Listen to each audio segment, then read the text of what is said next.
ሰላም እንዴት አላችሁ? የሰሞኑ እንግዲህ የትራምፕ የህግ መለዋወጥ በጣም እያስደነገጠን ነው አይደል ያለው። በተለይ ደግሞ አሁን በዲቪም በጋብቻም በወላጅም በምንም ቪዛ እንዳይሰጥ መከልከሉ ወደዚህ ሀገር እንዳንገባ ከተከለከሉት ሀገራት መካከል ኢትዮጵያ አንዷ መሆኑ በጣም ሁላችንንም አስደንግጦናል፣ አስከፍቶናል። ምክንያቱም ከዛሬ ነገ እንገናኛለን፣ ከዛሬ ነገ ወላጆቻችንን እናመጣለን፣ ከዛሬ ነገ ቤተሰባችን አባል በዲቪም ይሁን በጋብቻም በሆነ እድል እናመጣለን እያለን እዚህ የምናስብ ብዙዎቻችን ነን ያለ ነው። ምክንያቱም እዚህ እንኖር እንጂ ግማሽ ልቦቻችን ግማሽ አካሎቻችን ቤተሰቦቻችን ናቸው።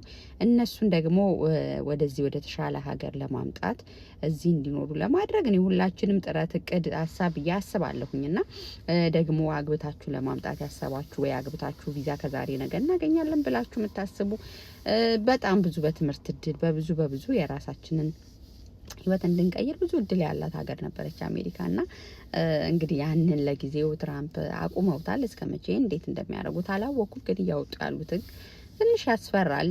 እና ምን አሳሰበኝ እኔ ከመደንገጥም ከማስፈራትም ባሻገር ከማዘንም ባሻገር ማን እንደ ራስ ሀገር ማን እንደ እናት ጓዳ ማን እንደ ራስ ሀገር በቃና እግዚአብሔር ሀገራችንን ሰላም አድርጎ ነገሮቻችን ተስተካክለው ወደ ሀገራችን ፊታችን እንድናዞር በቃ ሄደን የናፈቁን ወላጆቻችንን ቤተሰቦቻችንን ቶሎ እንድናገኝ እዚህ ሀገር ያለንን ቆይታ ምንሰራውን ስራ እያንዳንዱ የምንጠቀማትን ጊዜና ገንዘብ በቃ የሰው ቤት እንዳለ በእንግድነት እንዳለ ሰው ሆነን እንድንኖር እንዲያደርገን ነው ያደረገኝ። በቃ አንድ ቀን ወደ ሀገራችን እግዚአብሔር ብሎልን ብንገባ ነገሮች ቢስተካከሉልን ብዬ እንዳስብ ነው ያደረገኝ።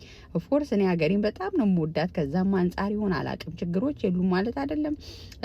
ሀገሬ እንደዚህ ሀገር እንዳሉ ምቾቶች ሁሉ ነገር የተመቸ ነው ብዬ ልላችሁ አይደለም። ግን በቃ እዚህም እኮ ብዙ የማይመቹ ነገሮች ይኖራሉ። ግን በቃ ማን እንደ ሀገር ውጡ አንባልም፣ አትገቡም አንባልም፣ ዛሬ መኖሪያ ፈቃድ የላችሁም አንባልም። እና የራስ ቤት የራስ ነው። በቃ የሰው ወርቅ አያደምቅ የሚሉት ይሄ ነው። እንግዲህ አሜሪካ አሁን በዚህ ከቀጠለች ምን አይነት ህግ እያመጣች እንደምትሄድ አናቅም።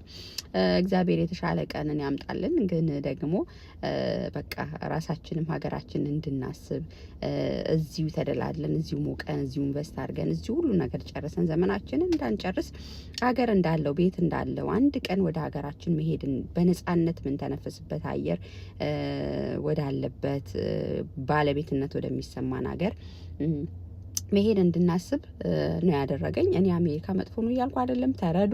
በጣም ጥሩ ሀገር ነው፣ ብዙ ነጻነት ሀገር ነው። ግን አሁን ደግሞ እየወጣ ያለው ህግ ትንሽ ያስፈራል። ደግሞ ቤተሰቦቻችንን ካላመጣን ሄደን ካላየን ደግሞ ኑሮ ከባድ ነው አይደል? ሀሳባችን ግማሽ ሀሳባችን እዛ ነው የሚሆነው። ለማንኛውም ነገ ሌላ